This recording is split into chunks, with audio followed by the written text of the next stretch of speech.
Okay, we're back with Grand Tactician Civil War, our CSA campaign. In our last episode, Sterling Price and the Army of Missouri had fought the latest of several battles at St. Louis. We fought 3 battles here. One as we took the city, and then 2 more in defense of the city. One against the Army of the Mississippi and one against the Army of Kentucky. Last episode, we threw back an attack by the Army of Kentucky, which retreated across the river to Alton, Illinois, so not very far. And one thing that happened, he got over to this position, and there was a supply depot here up by the river north of St. Louis, which was very close, and we had captured it, and that was our primary supply point. It was Confederate owned. However, apparently, the Army of Kentucky was able to burn it down. I'm not quite sure how that happened. Now, we had not built that. That was originally Union owned. I do not know if this is Halleck commanding this army. I don't know if Halleck would have been able to do that if that had been a Confederate-built supply depot. In any case, that's why Price is building another supply depot here. He is still 100% supply. His 100% flow is coming through the port of St. Louis. So Price this army has done a great job, and they've done like 75% of the fighting in this campaign. This has been where the battles have been occurring, as we have been campaigning to convert Missouri and get them to secede. And every one of those battles has been successful. But he had been getting ground down and got down to around 10,000 men, including a couple of brigades that were very small. It was about time to give him a bit of a troop injection, which he has received. So what we've got now is I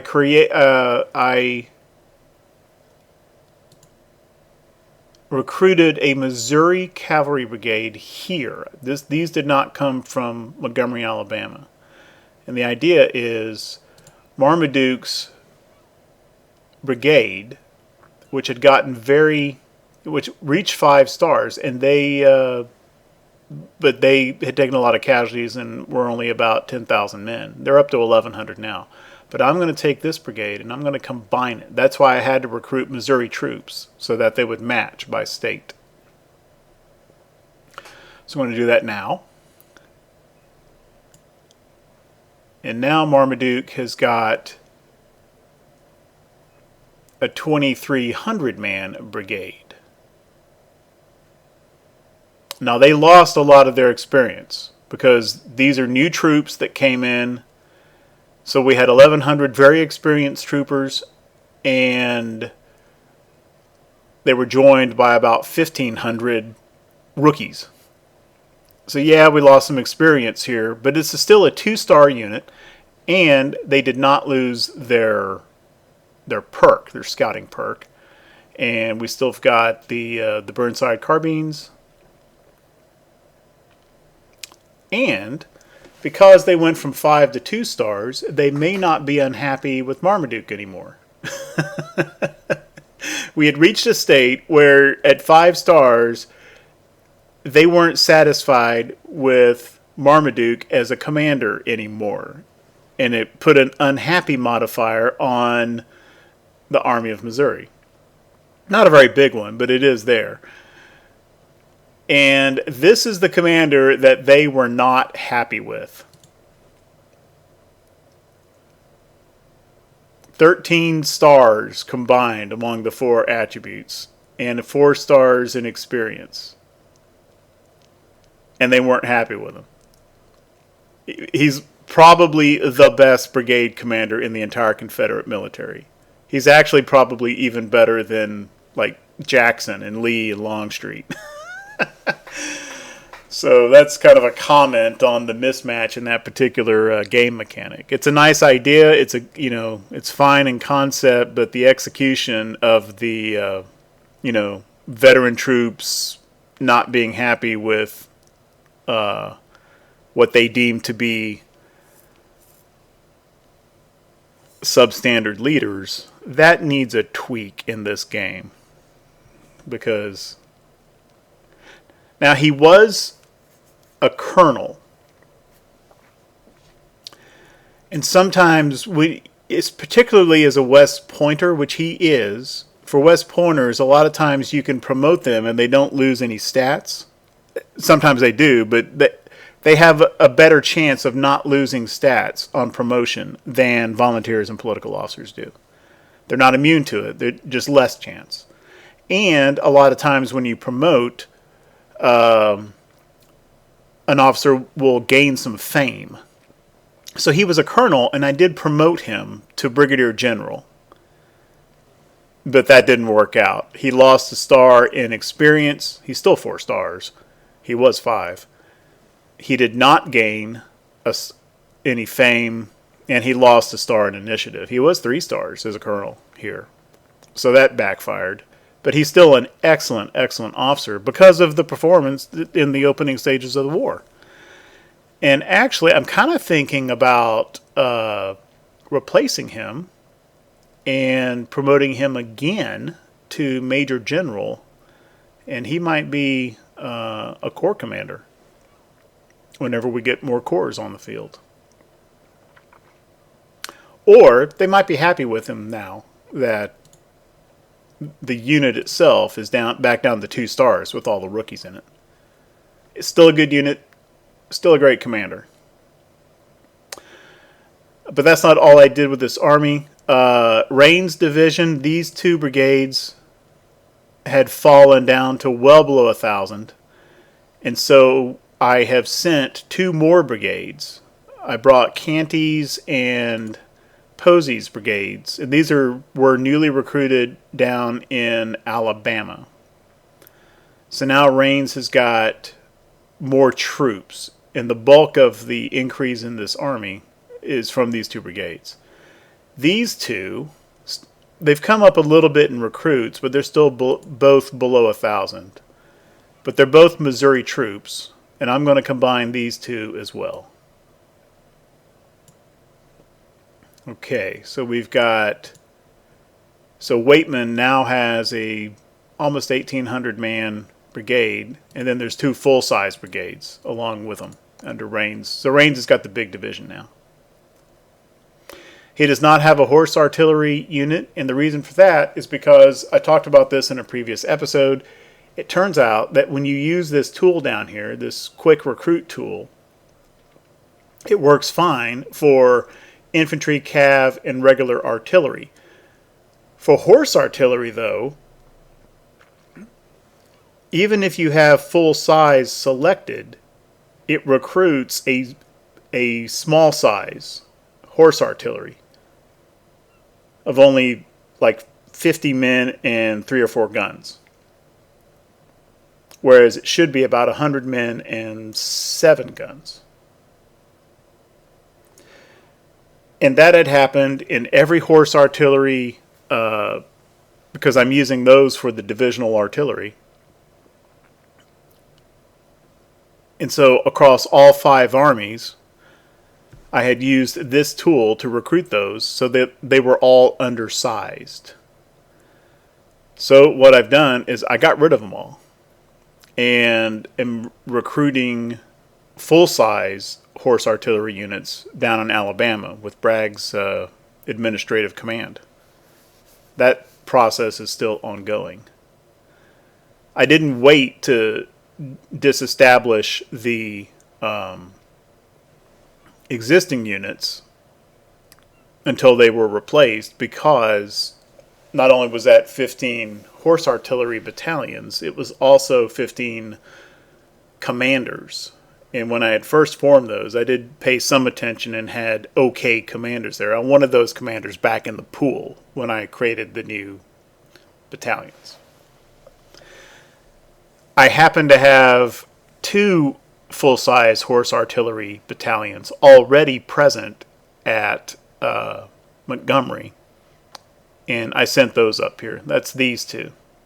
The other armies don't have any horse artillery in the divisions for the moment.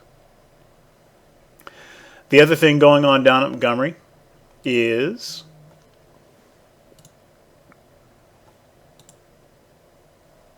so these are all the new horse artillery battalions, which will go out to the armies. But I also had enough manpower that I decided to go ahead and create basically another corps worth of units, and that's all these being recruited now. 7 infantry brigades. I got 6 artillery battalions going, and then I created a cav unit here for who else? Nathan Bedford Forrest. The main reason I haven't actually deployed him somewhere yet is didn't have any decent weapons. He just still has the mixed cav weapons. I wonder if we have any now. Well, there's some Colt revolving rifles. Only 200 yards, but 12 rounds a minute.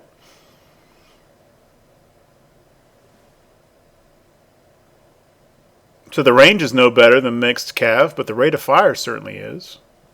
Okay, here you go, Forrest. Have some Colts.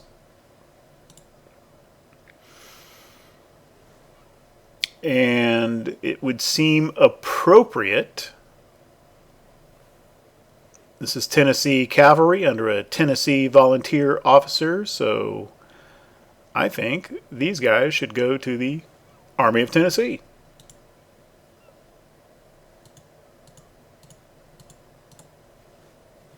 To join Hardee's cavalry division.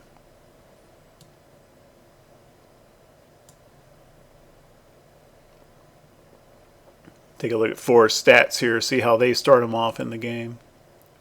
So they start him off. He's got 3 fame and 8 stars, evenly distributed. So yeah, it's a pretty good officer.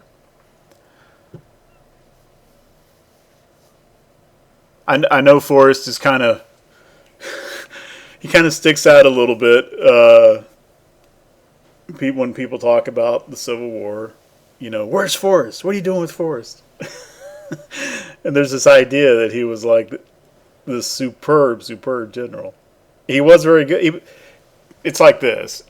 He was obviously extremely good at what he did and at the level of command he was at. Does that mean that he would have been God's gift to the Confederate Army in, say, an infantry division command or a corps command or an army command, like a big army? No one can know that. There's not necessarily any reason to think that he wouldn't have been excellent in those roles, but there's no reason to think that he would have definitely been as brilliant in a higher level of command. And not only this war, but all wars, all, military history in general. There's plenty of examples of officers who shone, who did very, very well, excelled at one level of command, got promoted to the next level, and then promptly, laid a turd. That's basically the history of the command of the Army of the Potomac for the first half of the war. They cycled through several commanders through 1862, 1863, and you got like Fredericksburg and Chancellorsville And Lincoln remains completely dissatisfied. And so, like, guys like McClellan and Burnside and Hooker, okay, they got to that Army command level, and it didn't work out. But they were chosen for that position in the first place. They didn't just go grab people off the street, right? Hooker was a pretty darn good division and corps commander. There's a reason why he got the nod. He was not a bad general. He just turned out not to be as good up at that level. Kind of same with Burnside. Burnside, and he would have been the first to tell you, I should not be in Army command. He was basically forced into it. And one thing that I don't think is quite as generally known, Burnside had been offered command of the Army of the Potomac not once, but twice before. He actually did take command, and he had refused both times. So, and then finally it was just like, you're taking this. And what did we get? We got Fredericksburg. Which wasn't all necessarily his fault, but it just didn't work out for Burnside either. The point I'm trying to make is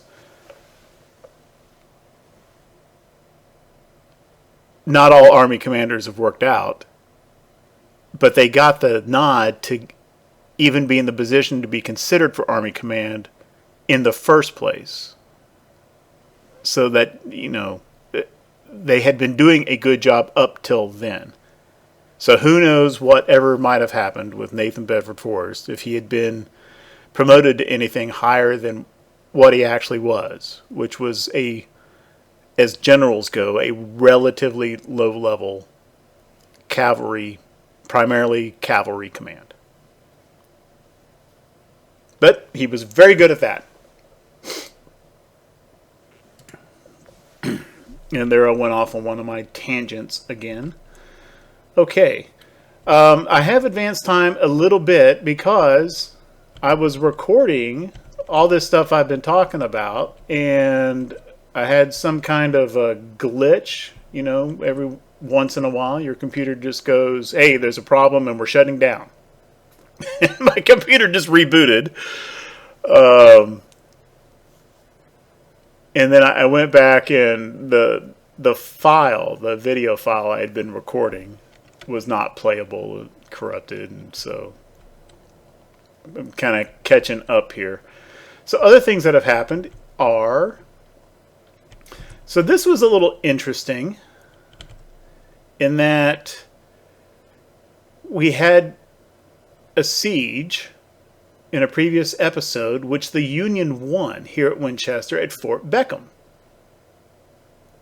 Johnston lost morale from that siege, but did not actually retreat, and the fort that had just been besieged remained within his combat radius, although it's also within the combat radius of the West Virginia militia. And that fort started building again. And I genuinely did not know whether that was the Union rebuilding the fort that they had captured, or if that was Johnston rebuilding the fort that had just been beaten up with the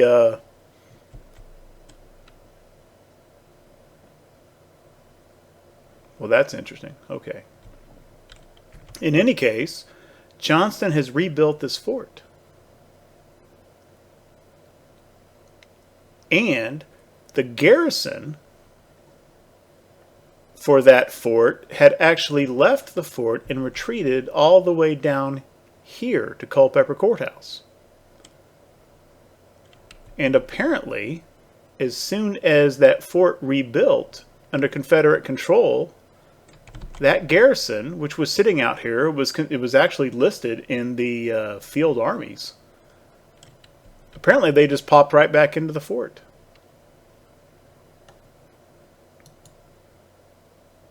And that actually occurred when I restarted the game. At the time that at the time that my computer rebooted, that hadn't actually occurred. Yep, there he is. That's the same commander, General Gary. He's got 39 men and 3 guns.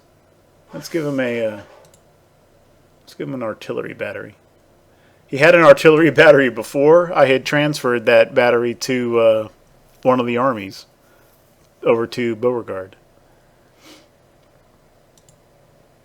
There you go. Vander Law. It's an infantry guy. Let's give him somebody else. Let's give him an artillery. Some kind of artillery.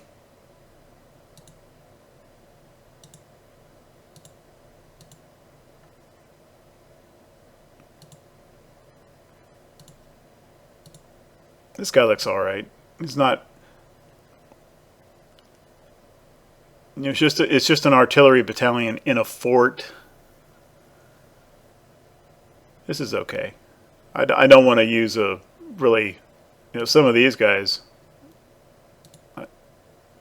they're a little bit higher. I might actually want those in an army somewhere. Long's fine. And he's actually an artillery guy. So that's an interesting little game mechanic thing that occurred there. Got our fort back. Even though it's within the zone of control of the Union armies here. Over here, Beauregard is building forts. I say that with some level of uncertainty. But he's building some fortifications to kind of help out with the defense of Washington. That is now ours.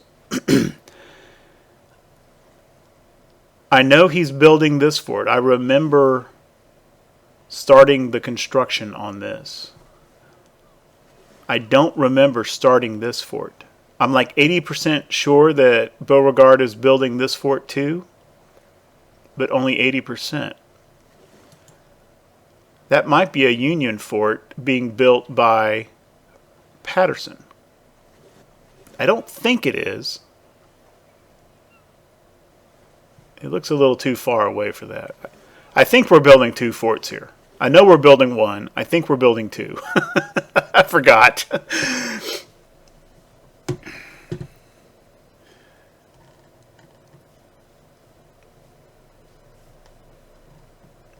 Garnett has come up to Wheeling, Wheeling, Virginia. And so now this city, which is Confederate, this is Confederate territory, is brought back into Virginia, which should increase yet more Virginia support, and is building a little nuisance fort up here. There is a supply depot being built at Marietta. So there is some type of Union force here that we don't see. So that's interesting.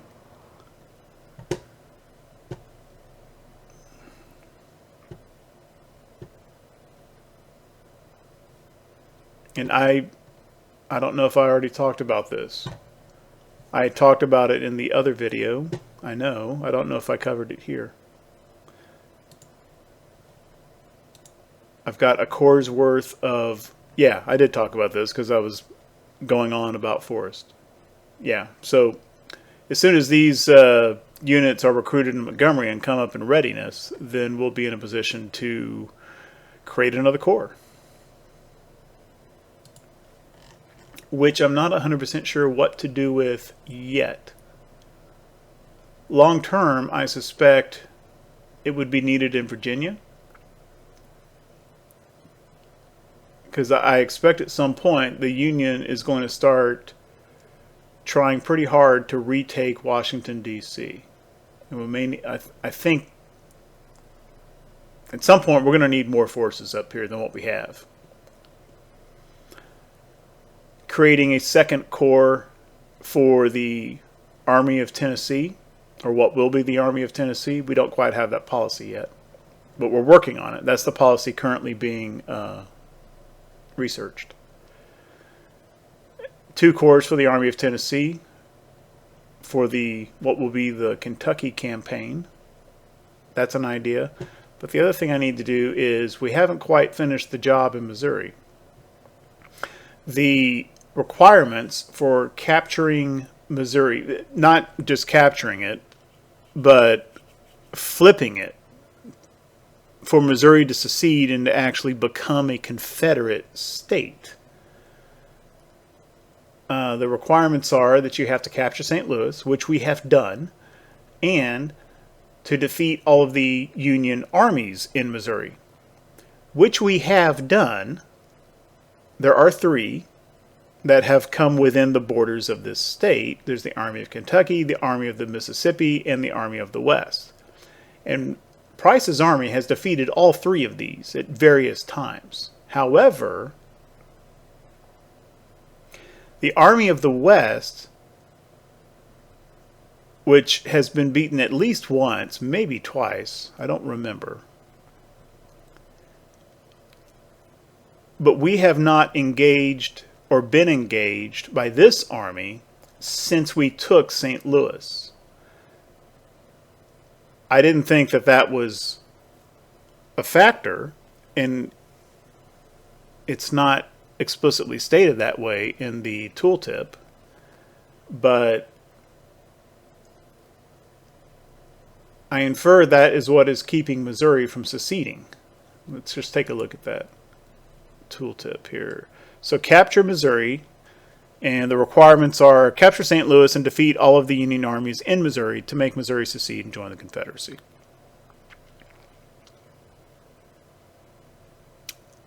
So I thought I had done all that. But if we read that first sentence as a kind of an if-then statement, it's implied that it could be read in such a way that we have to capture St. Louis first and then defeat all the Union armies. Which, since taking St. Louis, we've beaten the Army of Kentucky and the Army of the Mississippi, but not the Army of the West. So I think we need to beat this army to make Missouri secede. I'm reluctant to do that with Price's army because St. Louis is important and there's 2 Union armies here. I kind of feel like he needs to stay here. I think I need a separate force to go deal with Lyons.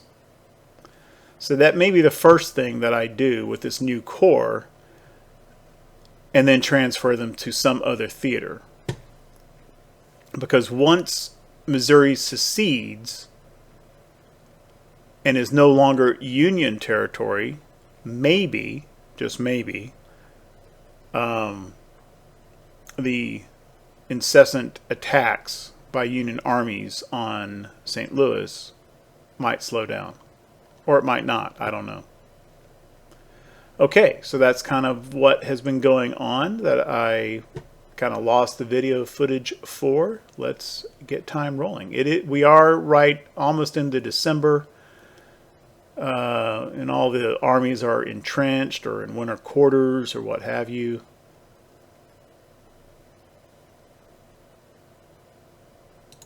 So let's see if the Union stays quiet. Oh. We do have a siege going on again at Fort Beckham because, as I said, this fort was also within the zone of control of the West Virginia militia. Let's see what the outlook is for this. Currently projected as a Union victory, but the troop numbers for the Shenandoah Army aren't reflected yet. That said, they've got 28,500 troops. Johnston doesn't have that many. If we just let this roll, it's going to be another loss. I think. Let's just double check that again once Johnston's numbers are reflected. But I think the thing to do here will be to assault and convert this siege into a regular field battle. or we will be outnumbered, but I'm pretty confident that Johnston can deal with this lot.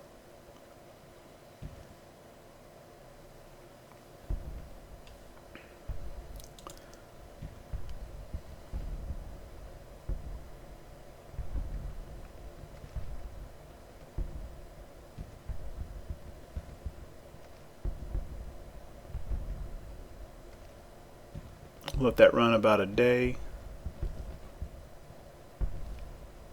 That's historical flavor headline, Trent Affair.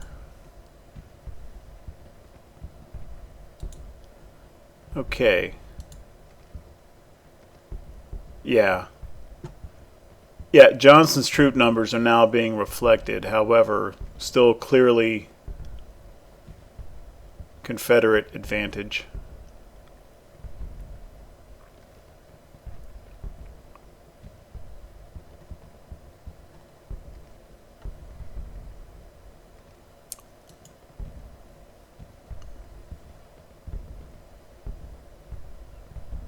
So option one is just letting this proceed. The fort gets busted again, but Johnston probably won't retreat.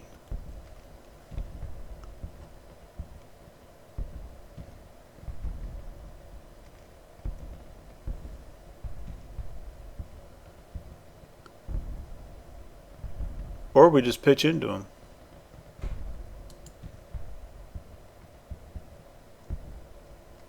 $28,000 men.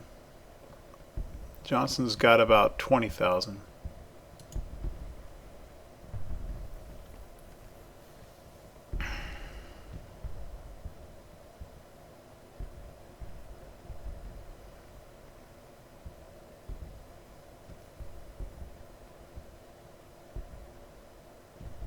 All right, I'm going to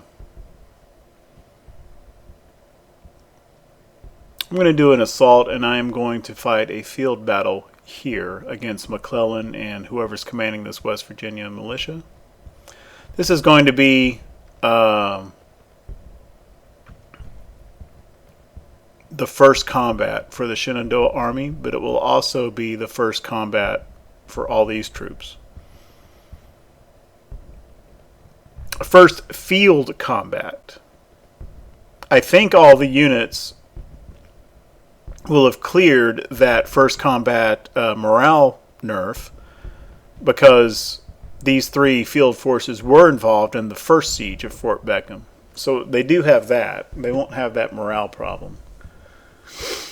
But this will be the first time we have Joe Johnston and Stonewall Jackson in the field.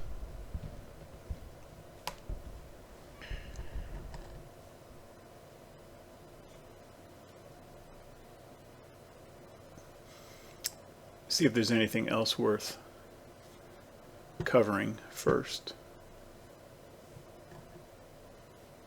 Yeah, building our telegraph station here. Hopefully this telegraph station will connect to St. Louis now. Let's just look at this telegraph. Ooh, just barely. I cut that a little close, but it had to be close because I had to be within range of, yeah, it had to be right in this little sliver, which it is, so that worked out.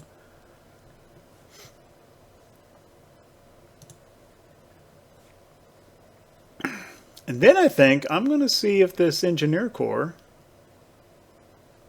can march over here and take Cairo. I don't want Cairo because it's in Illinois. I want Cairo because right now it's kind of a sore thumb here sticking into our territory, and so this will help out with kind of our transportation, supply, communications infrastructure. Cairo is kind of in the way now that we've taken St. Louis. So I want that telegraph station. I want, you know, the control of the Mississippi River. I don't really care about the rest of Illinois for now, but I do want Cairo. So maybe the engineers can just walk in and take it. We'll see. they may not be able to keep it. All right. I've been going on for, I don't know, I guess it's been about 35 minutes for this episode. So I'm going to go ahead and end it here. And then in the next episode, I'm going to convert the siege of Fort Beckham into a field battle. And the Army of Shenandoah is going to engage. In fact, we can just go ahead and assault. See what kind of map it gives us.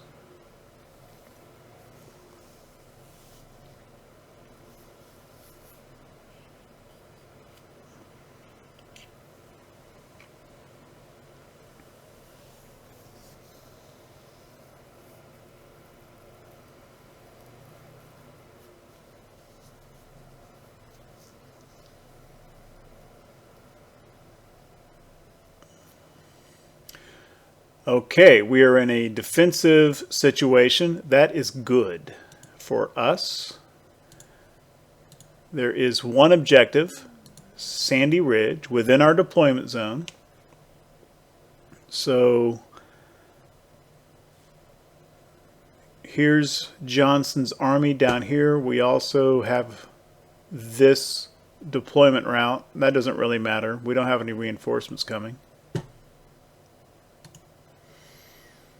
The federal entry points are 2 on the north edge of the map. There's one over here by, can't quite read that, Round Hill.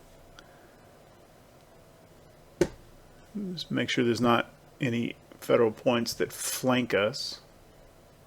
No. Okay, so he's coming from one of these 2 points here, here, 3 points, here, here, or here. And his route toward the objective, where's the objective? Is this ridge. So he'll either come down this road through Winchester and Milltown, or if he starts here, he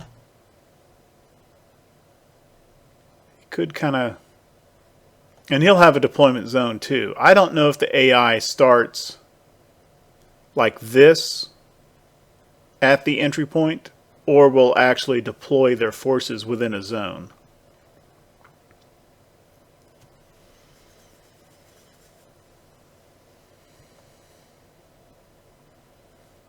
But if he comes from this entry point, he could kind of come down from this direction along this road.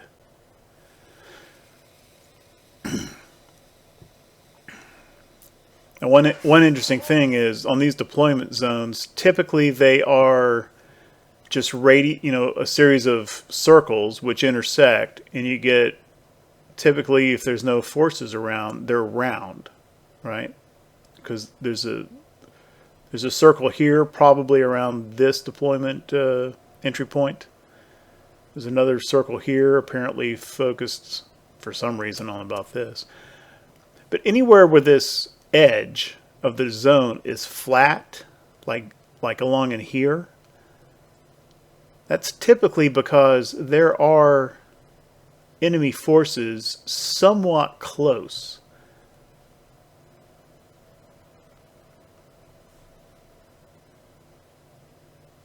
Or that the federal deployment zone extends out somewhere in this area as well. Could be one or the other. In any case, I'm going to work up some kind of defensive position, deploy the troops, do the initial scouting with the cav to see where they actually are, and then I'll start the next episode at some point when the Federals have been actually spotted and there's going to be combat in the relatively near future. But that'll do for this episode, and we'll see you in the next one, which I will post. I'll schedule it for posting